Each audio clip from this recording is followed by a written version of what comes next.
boys and girls, this is Mrs. Conway, and I'm just coming today to read you a story that has to do with having a positive self-concept.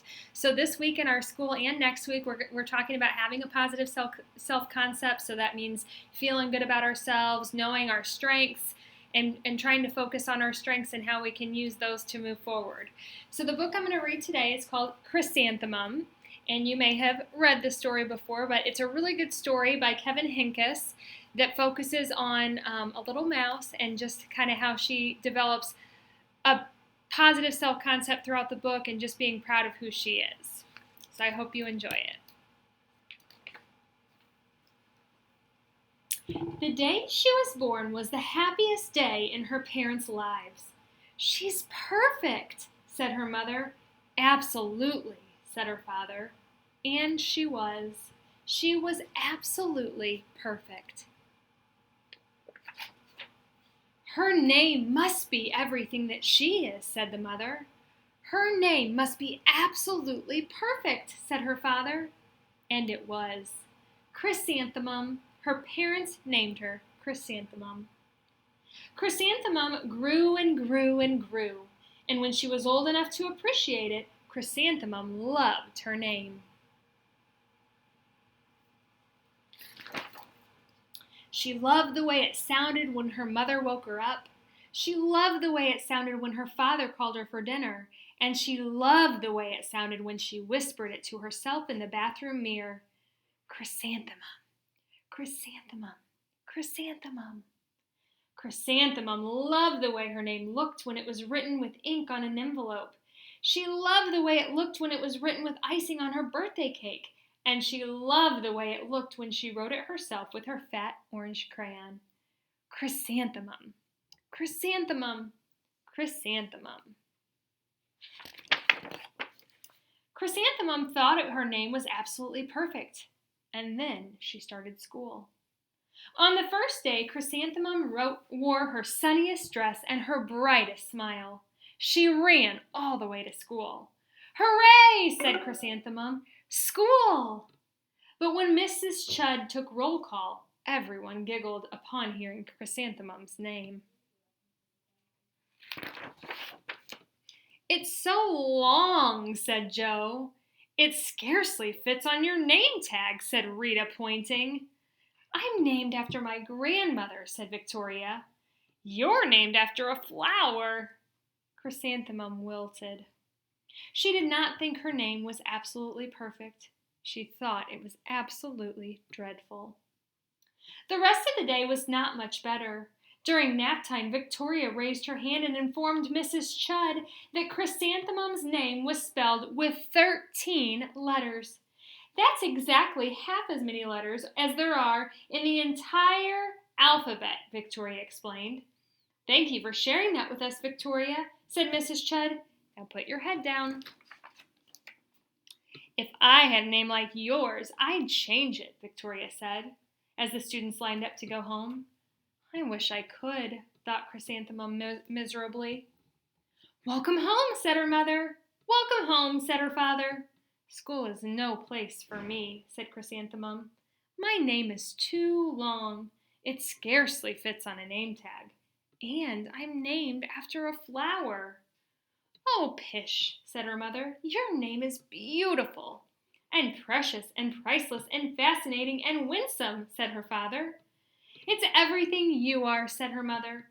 "Absolutely perfect," said her father. Chrysanthemum felt much better after her favorite dinner, macaroni and cheese with ketchup, and an evening filled with hugs and kisses and parcheesi.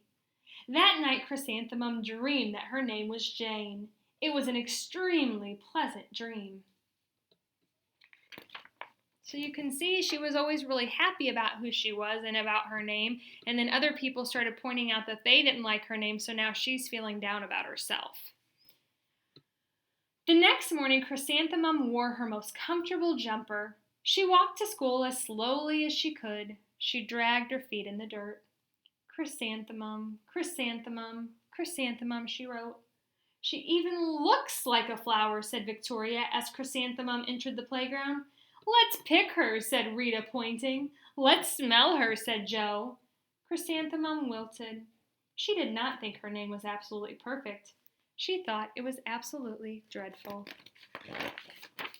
The rest of the day was not much better. During nap time, Victoria raised her hand and said, "A chrysanthemum is a flower. It lives in a garden with worms and other dirty things." "Thank you for sharing that with us, Victoria," said Mrs. Chudd. "Now put your head down."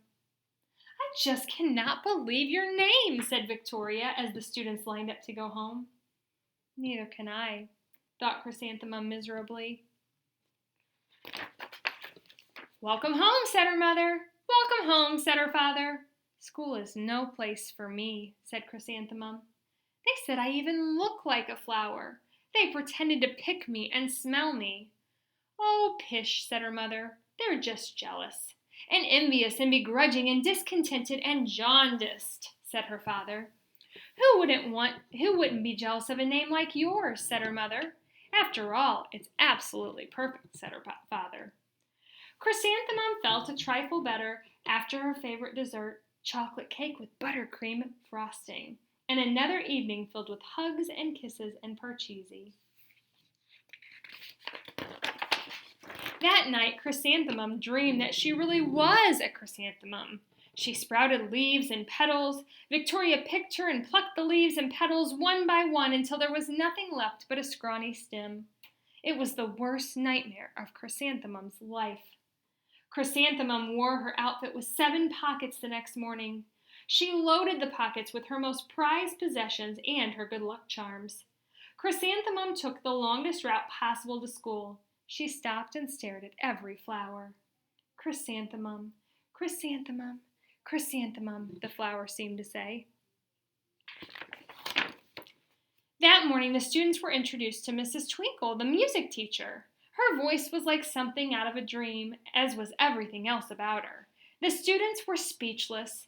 They thought Mrs. Twinkle was an indescribable wonder. They went out of their way to make a nice impression. Mrs. Twinkle led the students in scales. Then she assigned roles for the class musicale. Victoria was chosen as the dainty fairy queen. Rita was chosen as the spiffy butterfly princess. Jo was chosen as the all-important pixie messenger. And Chrysanthemum was chosen as a daisy. "Chrysanthemum's a daisy, chrysanthemum's a daisy," Jo, Rita, and Victoria chanted, thinking it was wildly funny. Chrysanthemum wilted. She did not think her name was absolutely perfect. She thought it was absolutely dreadful. "What's so humorous?" asked Mrs. Twinkle. "Chrysanthemum," was the answer. "Her name is so long," said Jo. "It scarcely fits on her name tag," said Rita, pointing. "I'm named after my grandmother," said Victoria, "and she's named after a flower." "My name is long," said Mrs. Twinkle. "It is?" said Jo. "My name would scarcely fit on a name tag," said Mrs. Twinkle. "It would?" said Rita, pointing. "And," said Mrs. Twinkle, "I'm named after a flower, too." "You are?" said Victoria. "Yes," said Mrs. Twinkle. "My name is Delphinium.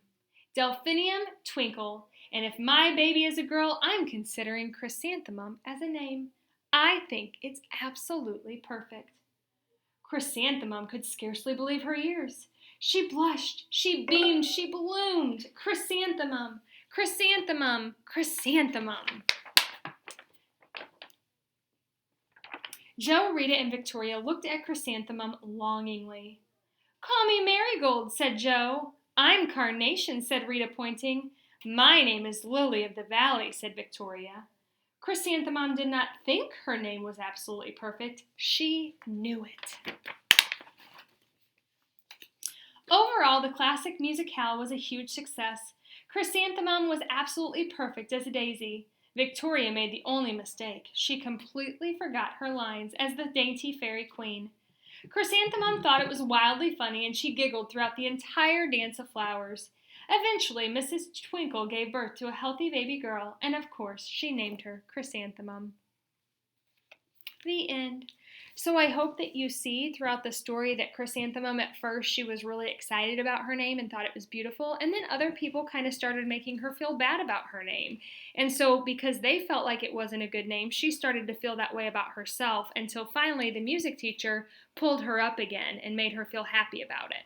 So I want you to keep that in mind as you think about the things that you like about yourself.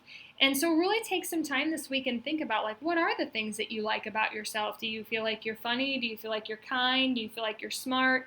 Are you good at sports? Are you good at dancing? Different things like that. And I think the lesson learned in this story is that if you like something about yourself and you're proud of a trait that you have, don't ever let anybody make you feel differently about it, because that's your trait, and you should always feel good about the things that are positive about you.